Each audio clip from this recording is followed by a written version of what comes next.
This helmet could save your life, and this one might not. Before we begin, make sure to like, share, and subscribe for more videos like this.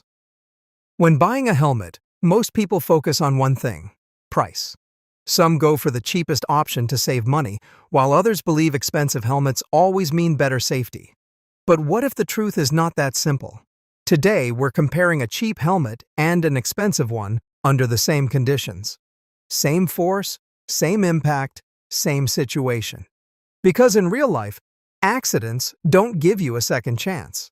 So the real question is, does price actually decide your safety? Let's find out. Let's start with what these helmets are actually made of.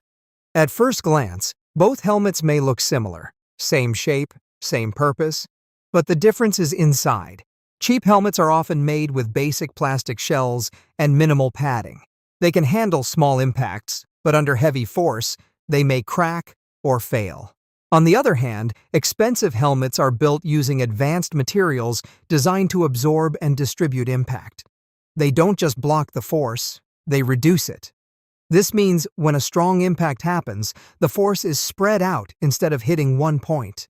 And that small difference can decide everything. But material is only part of the story. The real test is what happens during impact. So what actually happens during a heavy impact? Imagine both helmets facing the same powerful force from above, something heavy enough to simulate a real accident. When the force hits, the cheap helmet may absorb some impact, but often it transfers a large part of that force directly inside. That means more stress on the head. The expensive helmet, however, is designed to slow down that force. It compresses slightly, spreads the pressure, and reduces the shock reaching inside. This difference may not be visible from outside, but inside, it can be massive.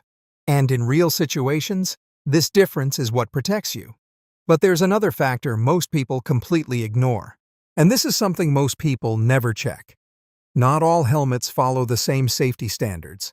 Many cheap helmets don't go through strict testing or certification. They might look safe, but they are not always reliable. Expensive helmets, on the other hand, are often tested under official safety standards. They go through impact tests, durability checks, and quality control. This means they are built to handle real-world conditions, not just look good. So when you pay more, you're not just paying for the brand, you're paying for tested safety. And now comes the most important question. So, which one should you actually choose? The answer is simple. Your safety should never depend only on price. Cheap helmets might save money in the short term, but expensive helmets are designed to save you in critical moments. It's not about buying the most expensive product, it's about choosing something that actually protects you. Because in an accident, you don't get a second chance to upgrade your helmet. The difference may not always be visible, but it matters when it counts the most. If you found this helpful, make sure to like, share, and subscribe for more content like this.